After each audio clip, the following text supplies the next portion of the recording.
I'm Vasel here, and welcome to another Board Game Breakfast. I have a lot of stuff for you today in this episode, so we'll get right down to it, but obviously the biggest thing for the Dice Tower is that our Kickstarter ended this past week. Well, that's very exciting, and a lot of things we have to do with that. However, this coming Wednesday, which is 2 days from today, I have my birth of my son is going to be occurring, hence the tie, and looking very much forward to that, although that's going to take me a little bit out of production this week. We'll see. Baby could come earlier, the doctor says. Hasn't happened yet, though, but by Wednesday, so I'm looking forward to that. All right, you're not here to hear about my family. You're here to hear about board game news, so let's get right into it. Okay, with the news, the first thing I found, this is very interesting. This isn't really news, but at a site called Instructables.com, they have a way to make globe fairs of Catan, where you can build, if you look at these pictures, a global version of settlers, like a three-dimensional globe that you can spin around. It seems like a ton of work, but it seems like the end result is really cool. So that's interesting. Fantasy Flight has introduced the beta version of a scenario builder for Battle Lore, 2nd edition, which, you know, it's kind of interesting, but I really like the way that the game does it as is. But anyhow, they also showed us some pictures of the Rebel transport, the bigger ship, the first of the large ships that we're going to see. I've seen some people complaining about these large ships, and I can, you know, they certainly are going to be expensive, but come on, think how cool it will be to have that on your table. And it shows the special templates, see all the pieces here, just some pretty neat stuff. Z-Man has announced a couple new games. First, Arboretum, which is about planting trees, and I really haven't found out much more information other than that. It doesn't seem that interesting from the box, although it is a cool theme.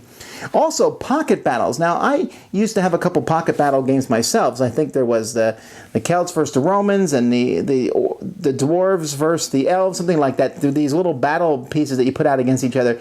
This one is the Confederacy versus the Union. It's the American Civil War. Since these games are all compatible with each other, this leads to some hilarious things, like the Confederates against the Elves. That just seems funny. Let's see. Plaid Hat Games has the rules up for their upcoming game, Dead of Winter. Duel of Ages has produced a combat card. You can see a picture here, basically just to keep track of how well you're doing in the different combat. Something you don't need, but you can order from the website if you want to have every cool thing for the game. Let's see, from Stronghold Games, we have a couple games. An expansion for Voluspa coming, Order of the Gods. And then a Rogue Agent game. This game looks cool. It comes with plastic miniatures. They're describing it almost as a Blade Runner type feel, so that looks pretty cool. Smash Up, their new expansion, sci-fi double feature, coming very soon, so keep your eyes out for that. Yellow has a game also being released soon called Fun Farm. I had a chance to play this at Board Game Geek Con. It's basically where you turn cards over, or you roll dice, and then you grab these animals off the table. They're like the same material as those ducks that you buy. A silly speed game. I have to say I did quite well. Some games I'm good at, like 3, but that was one of them. And then Looney Labs has a new game coming out called Lunacy, about a fast matching style type game. So that seems like it certainly fits in their product line. I'm looking forward to testing that out. All right, thank you, Nick. And now to our upcoming games. Also, I'm going to be including releases that are coming out this week, because the only release coming out this week is the new Attack Wings, the new ships, including the Equinox. So that's what's coming out. But what has been released, quite a few things from Lookout/Mayfair Games. We have Bremerhaven, which was I just did a review on that, basically unloading ships and loading them onto trucks. Carnival, a little kids game, I also reviewed that one where you move around and try to get carrots for your rabbit. The Zombie Dice Deluxe game. Some expansions from Tasty Minstrel, Eminent Domain, Escalation, which is a really cool box cover. I'm very impressed with how that looks. An expansion for Belfort.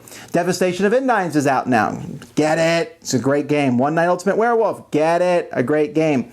And Venetia. So those are the games that have come out. You can find them all at CoolStuffInc.com.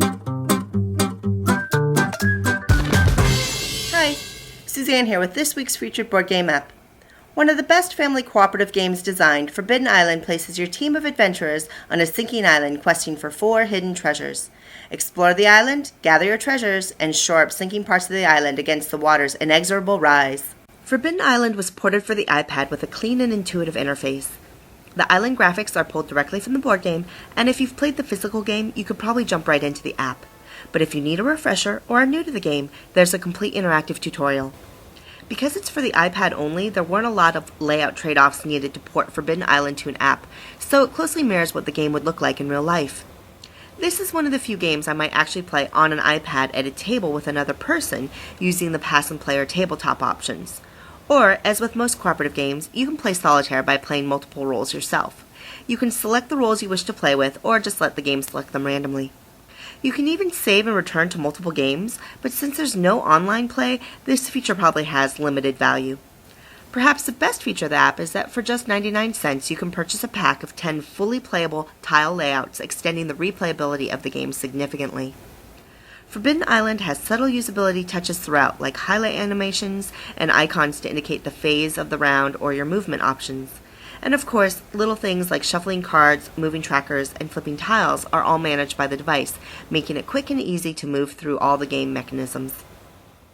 Forbidden Island was originally released in November 2011 and has never seen a price drop, but it does receive regular updates to keep it up to iOS standards and to add new language support. And although there are a few features missing, specifically online play, I still think it's a very well-crafted app and a lot of fun to play. Give it a try.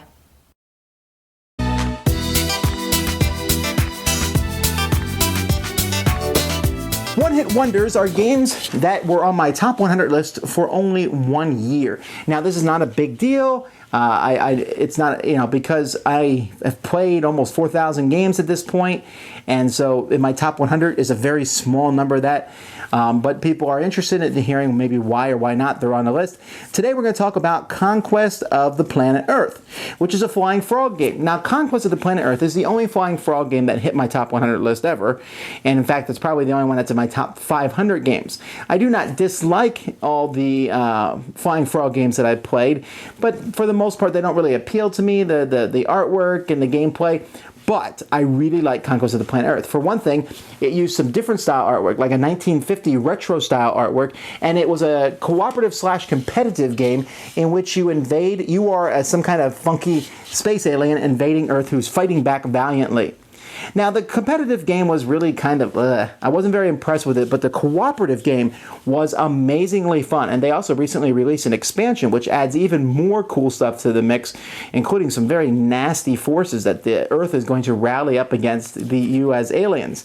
Lots of fun. I like the game so much that I've actually gotten the different pieces of the game painted for the use of the little plastic pieces. It's just that there's so many games in my top 100, it just didn't fit. But it's like reaching up there. I mean, it's probably in the top 110, top 120. But I just wanted to talk about it a little bit today because it has that whole, I don't know if I'm interested in that. Really, guys, it's Flying Frog's best game. It's probably one of their lesser known ones, but it's one that I think, it's a great idea for a theme, great implementation of the theme.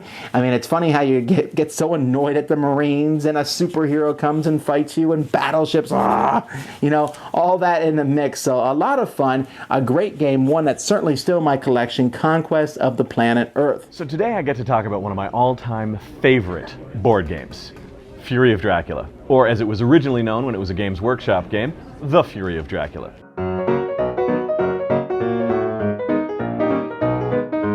What we have here is a big, sprawling European adventure.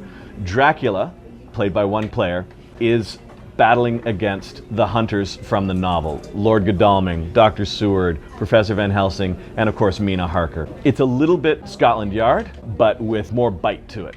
Dracula moves around in secret using this handy little mini-map, as well as this deck of cards, which represent every city on the board. So what Dracula does is he will go through the deck, pick out the next city where he wants to go. He takes the card, puts it on the board in what's called his trail.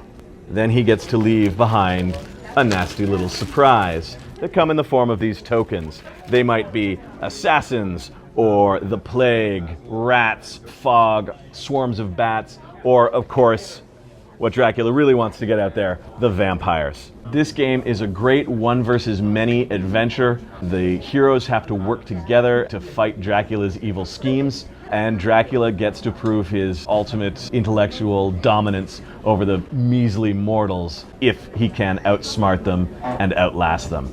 It is a blast. It is heavy. It is a meaty game. Lots of rules to get to know. I recommend that if you are going to play it with someone who knows the game inside and out as Dracula, because if your Dracula doesn't know the game, everything's going down the toilet.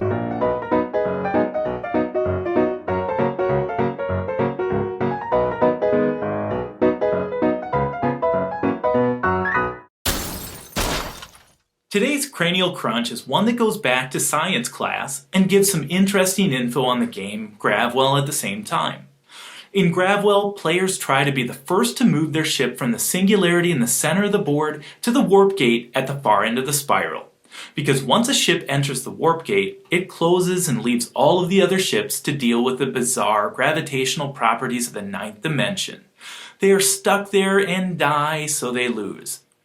Now, you don't have to know Gravwell to get today's question, but just think back to the periodic table of elements, from chemistry class. This game uses alphabetical order to determine the initiative of how cards resolve for a player's movement, so it keeps you guessing about where the other ships will be located when your cards do resolve. So there are only 26 movement cards in this game, one corresponding to each letter of the alphabet A to Z, and for the theme of this game, alphabetical initiative is marked on each card in the form of a chemical symbol from the periodic table of elements. Now the question for today. Chemical symbols can work for all but 2 letters of the alphabet, which then in Gravwell had to be fictitious. So which 2 letters of the alphabet don't exist as chemical symbols? X and Y, J and Q, V and W, or A and B?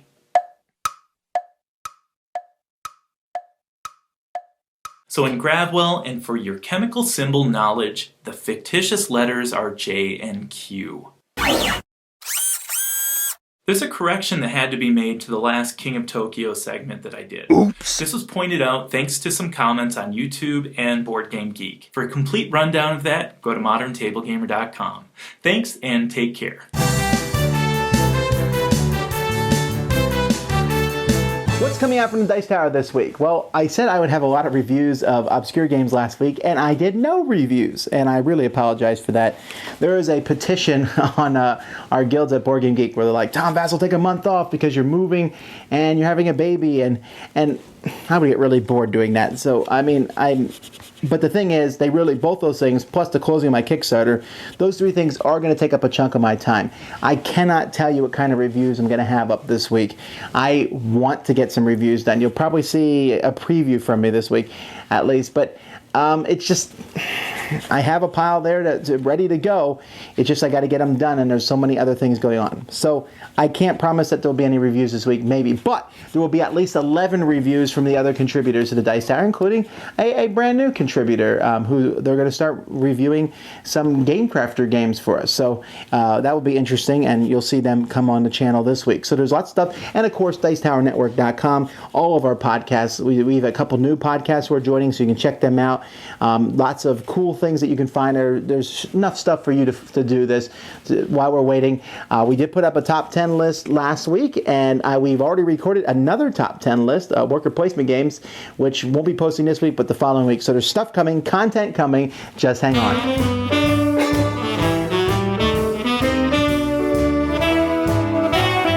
Hi there, everyone. This is Scott Nicholson. Welcome to the Ivory Dice Tower, where I talk about games and academia. That's actually what I do. I'm a professor at Syracuse University School of Information Studies. And this time I'm going to do a book review. I'm going to talk about this book, Reality is Broken by Jane McGonigal. The book's a few years old, and this is actually one of the textbooks I use in my motivation through games and play class. Now, what Jane is trying to do, you see by her subtitle, why games make us better and how they can change the world. And actually, it's not the games that are changing the world, it's the people that are changing the world. But what Jane talks about is how to develop games that help to inspire people to make a difference. I like the first half of the book much more than the second half of the book. The second half of the book are case studies, projects that she's done, which can be useful if you haven't kept up with different sorts of games out there. But the first half really gets into what games are, why we play games. She likes to use Bernard Suit's definition of games, that we like to engage games because they're unnecessary obstacles, things we're choosing to take on in our life. And if you can make those unnecessary obstacles then lead to a greater good, well, then that's a way to actually help change the world through games. She's actually been on the Colbert Report talking about games. I actually participated in one of her games. So it was at the New York Public Library, and the way it worked is they closed the library down, and at 8 p.m. we were all in there, and they shut the library doors, and we were staying there all night. So it was an all-nighter at the New York Public Library. And the idea was that overnight, we and the 500 of us were going to write a book. And as we were playing the game, the way the game worked was we used a device, a smartphone or something like that, to find an item in the library. We had some clues to do so, and when we found it, we would observe that item, take it in, because there was a little thing in the game you had to hold the phone in front of the item for so long, which forced you to actually look at it. And then when you went back to the reading room, you had a writing challenge in which to engage, and the writing challenge then got you to reflect upon the thing you saw, and you wrote about it. And everything that we wrote then all went to an editor, and then went to a layout person, and then was printed out, and there was a bookbinder on site who was busy binding everything into a book. And the goal was in the morning we would have a completed book. We didn't quite get the book completed. Everything was written for the book, but the binder didn't get everything bound. We did all sign the cover page. They continue to work on it, and that book now is in the New York Public Library. In the reference section, you can go there. You can find my name. You can read my 4 contributions to it.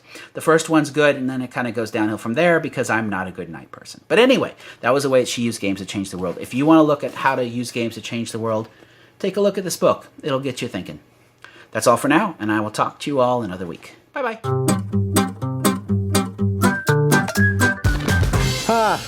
Games. This is something that I think about. I like games, and one of the big things about gaming, and one of the reasons I like gaming, is I promote it. It's a way to do things with your family and friends. Gaming is a way to interact with other people. Well, this week, obviously, the number one thing on my mind, not even a close second, is the birth of my son. And this is a big deal, and I'll probably talk about it a little bit more when it happens. One of the questions people often ask me jokingly, oh, you have a son now, you can pass on the legacy of the Dice Tower, blah, blah, blah. Well, first of all, I already had that kind of covered, right? My son does not invalidate my 6 daughters who already exist, and I don't think a son is any better than daughters. It is a nice change, I think. Don't get me wrong, I'm glad to have a son, but my daughters are fantastic. But this whole passing things down to the kids. My father was somebody who was really into sports. He really liked sports. I mean, he wasn't a super sports fanatic, but he listened to games on the radio. He watched games. He took to sporting events. He was always trying to do sports, play games with us. But he never really got in my face because I just wasn't a huge sports person. I did some things. I played street hockey, and I liked baseball, watching baseball, but it was never like my 2 brothers. My other 2 brothers loved the sports, okay? They were big sports fans. They played in sports teams and stuff. It wasn't something that interested me, not to mention I was quite poor at sports. And my father was not a huge board game person, but he did play them with me, and he didn't force me to do sports. And I thought about that because here I have a son, and this son may hate board games. It's very possible. I have 6 daughters, and my oldest daughter loves board games, although there are many times in life where she loves other things more than board games. My other daughters like board games to various degrees, but if none of them ever wants to follow me in my legacy, that's okay. I just want us to be able to do things together as a family. It's not a big deal. I don't have this whole, I must pass the Dice Tower down through my family.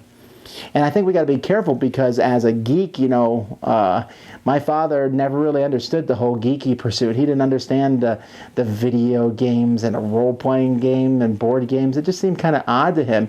And when in the 80s, when I was growing up, geeks were all ostracized to some degree. Nerds. It was a derogatory term. To wear glasses was, a negative thing. And now it's kind of cool to be a geek at everything. And I think we got to be careful as geek parents not to look down on our kids if they don't like geeky stuff, the same as we would not have one at our parents. So I have a fantastic father, and I appreciate him, and I hope that I can be somewhat of the same father to pass down the love My father taught me how much he loved baseball, and I learned a lot, and I liked baseball. But, I can pass down my love of board games, but it doesn't have to be something that they must follow through to merit my approval.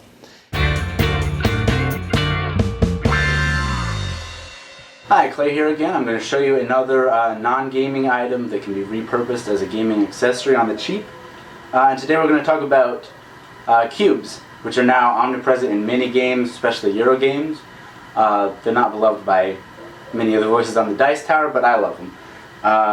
And you might be thinking that cubes are a gaming accessory, so I just kind of invalidated what I was saying. But these are EAI education counting cubes, centimeter cubes. They are a teaching supply for little kids, and they're plastic, unlike the wooden cubes you're likely to get in all your games and from places like MeepleMart. They're also a lot cheaper. I just checked MeepleMart before recording this, and you can get 100 wooden cubes for about $7. It's been a few years since we bought these, but you get 1,000 cubes, 10 colors, 100 each. I think it was about $15, so massive savings if you go the plastic route. There's a random assortment of the cubes you would get. Here are the 10 colors. You've got orange, lime, purple, red, black, yellow, green, white, brown, and blue. You've got all your usual player and resource colors and some extras kind of thrown in. It's a really good, versatile selection of colors. And just to give you a sense of the scale of what you'd be paying for, this is about a tenth. It's not all the green cubes, so about a tenth of the cube in the thing. And they're going to come into this, so you're going to want some way to sort it. This is now a piggy bank. It does not come with the money when you buy it.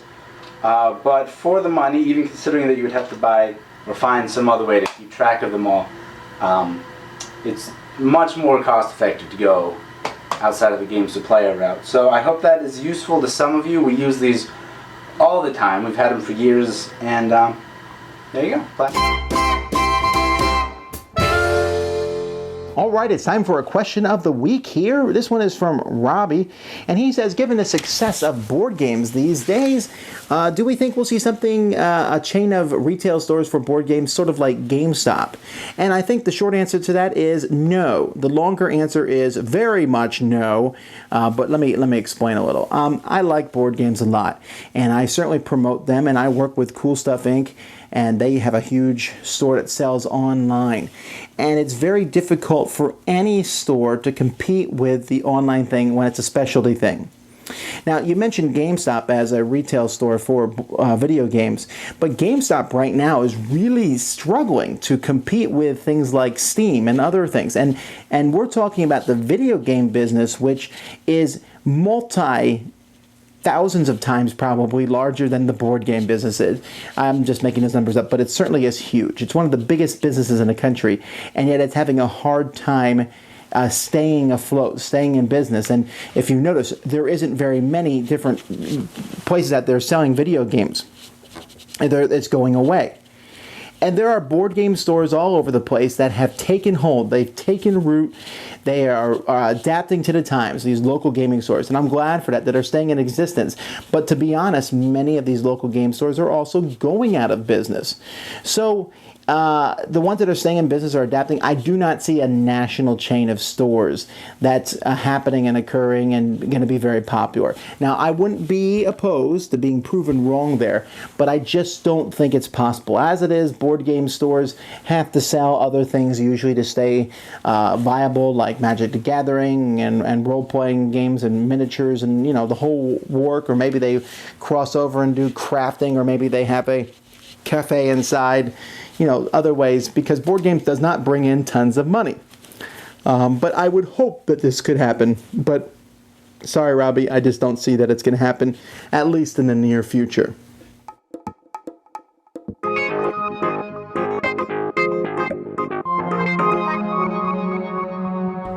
Mindtrap is the game of riddles, and this box is full of them. You may also find mysteries, enigmas, conundrums, puzzles, maybe even some math problems, or perhaps even a story which you must prove or even disprove. You just don't know what to expect. You divide into two teams, then one player from a team will read a card for the other team. If they get it correctly, they may either roll the die and move, or perhaps they will move one space and take another question. If they get it wrong, the other team may answer and potentially receive a bonus point. So let's talk about some of these cards. First off, we have two different types of cards. Inquiry cards, which is signified with this diamond, and just regular cards. With the inquiry cards, you may ask the reader anything you wish. However, they may only reply with yes, no, or irrelevant. With the other cards, the reader may not give you any additional information other than what's provided on the card. It's a straight shot guess, so good luck. Mindtrap is all about questions. Will you play a shorter game or a longer game? Will you decide a chance to die and end your turn, or move and take another question? The first team to reach the end of the route and answer their last question correctly wins the game.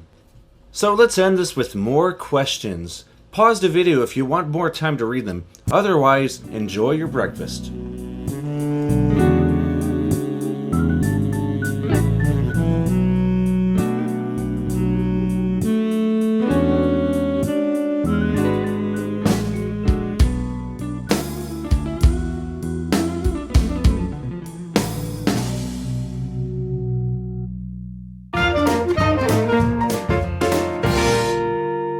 Hey everyone, Matt Morgan here with another Desktop Tabletop, where we're going to be looking at posts written in the second half of January, the best of which by far is a piece called Games Workshop is Dead, Long Live Games Workshop, written by Robert Rath over at The Escapist magazine back on January 30th. This is actually a rather good piece of business reporting, which you wouldn't expect from a gaming website. And if you haven't heard, GW put out a bit of sour financial news in the past couple of weeks. Not the worst news in the world, but they did get a lot of people doing this backseat CEO routine saying, where did the company go wrong? How are they going to fix it? Are they going to go bankrupt next year? And Robert does a great job of going into the financials of the company, looking at their history of bad decisions, but accurately coming up with a diagnosis that says, listen guys, don't believe the hype and hot air. This company has enough hardcore fans that will buy whatever comes out. They've got at least 10 years to straighten the ship out. And they're reducing their staff in their stores to just a single person. That sounds kind of scary. They're also doubling down on print media because, hey, why not? Their magazine White Dwarf is going from a monthly publication to a weekly. I'm still scratching my head on that one, but I trust Robert here when he writes that. Yeah, they can still screw things up, and they'll be fine, because they have such good IP that they should probably stop suing their fans over. Oh, that's another point. That if they straighten things out 8 years from now, GW could have a huge comeback. So, next time you hear all of the dire news and the hot air, don't quite believe it. Go seek this piece out. Go to The Escapist. Look for Games Workshop is Dead, Long Live Games Workshop. And if you want to see more of the best posts of the past couple weeks, go to my newsletter, Desktop Tabletop. It's at tinyletter.com/desktop tabletop. Thanks a lot, and I'll see you guys next time. All right, thank you, Matt, and that wraps up another episode. Now, folks, I hope that you enjoy these board game breakfast shows. I hope that you like all the different contributors. I know some people like some contributors more than others. Hopefully, with all these different contributors, we hit a wide range, and I'm always on the lookout for more contributors. I'm always on the lookout to make these things better, so I love your feedback, both negative and positive in the comments. This is going to be an interesting week for me. Like I said, you may not see much more of me this week, but it's exciting. It's an exciting time, folks. What am I doing talking to you guys? I got a baby coming. To find out more about all of our podcasts, check out dicetowernetwork.com. To see a listing of our videos, head to dicetower.com. We'd like to thank our sponsor, Cool Stuff Incorporated, where you can buy games for great prices. Cool stuff in stock.